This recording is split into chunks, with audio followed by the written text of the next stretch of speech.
अपनी ही सरकार के खिलाफ मोर्चा खोलना कैबिनेट मंत्री डॉक्टर किरोड़ीलाल मीणा को भारी पड़ गया है। बीजेपी ने उनके खिलाफ कड़ा एक्शन ले लिया है। राजस्थान बीजेपी प्रदेश अध्यक्ष मदन राठौड़ ने किरोड़ीलाल मीणा को एक नोटिस जारी कर दिया।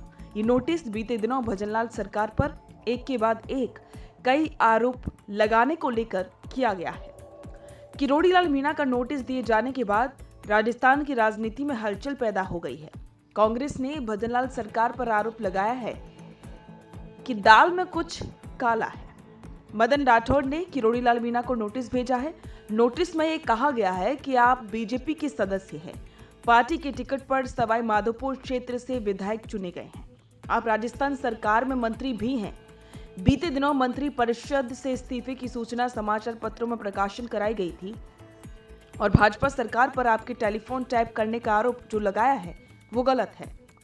नोटिस में यह भी कहा गया है कि सार्वजनिक रूप से आपने बयान देकर पार्टी और सरकार की प्रतिष्ठा को धूमिल करने की कोशिश की है।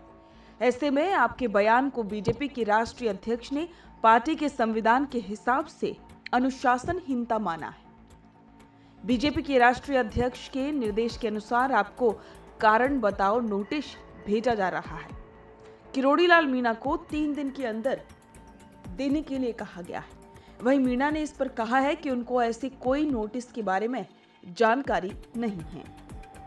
दूसरी ओर किरोड़ीलाल मीणा को बीजेपी की तरफ से मिले नोटिस पर कांग्रेस के टीकाराम जूली ने सरकार को फिर से घेरा है। जूली ने कहा कि जब 7 फरवरी को मंत्री बेडम ने कहा कि उन्होंने ऐसा कोई बयान नहीं सुना, तो अब भाजपा अध्यक्ष मदन राठौड़ कैसे बोल सकते हैं कि बयान गलत है।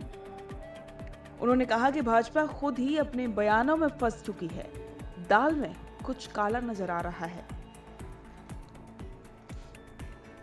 जैसा कि आप सभी जानते हैं कि मंत्री किरोड़ीलाल मीणा ने अपनी ही सरकार पर फोन टैपिंग और जासूसी के आरोप लगाए थे। उन्होंने दावा किया था कि सरकार उनकी गतिविधियों पर नजर रख रही है। सार्वजनिक कार्यक्रम में दिए इस बयान से भाजपा के भीतर हलचल मच गई और पार्टी ने इसे अनुशासनहीनता माना है। इस मुद्दे पर कांग्रेस ने सदन में जमकर हंगामा भी किया था और अब विपक्ष किरोड़ीलाल मीणा के आरोपों पर सरकार को घेरने में लगा हुआ है। कांग्रेस के अलावा अब इसमें बाकी की पार्टियां भी कूद रही हैं। शिवसेना नेता अरविंद सावंत ने भी इस मामले में बयान दिया है। उन्होंने कहा है कि यही बात विपक्ष कहता तो, क्योंकि हम तो पहले से ही कह रहे हैं कि किरोड़ीलाल मीणा के आरोप पर बात करते हुए कहा कि शिवसेना पार्टी तो पहले से ही कहती आ रही है कि ये फोन टैपिंग हो रहा है और जो हो रहा है वो गलत हो रहा है। उन्होंने बीजेपी को घेरते हुए कहा कि मतदाताओं को आज भी नहीं समझ आ रहा है कि उनकी कथनी और करनी में फर्क है।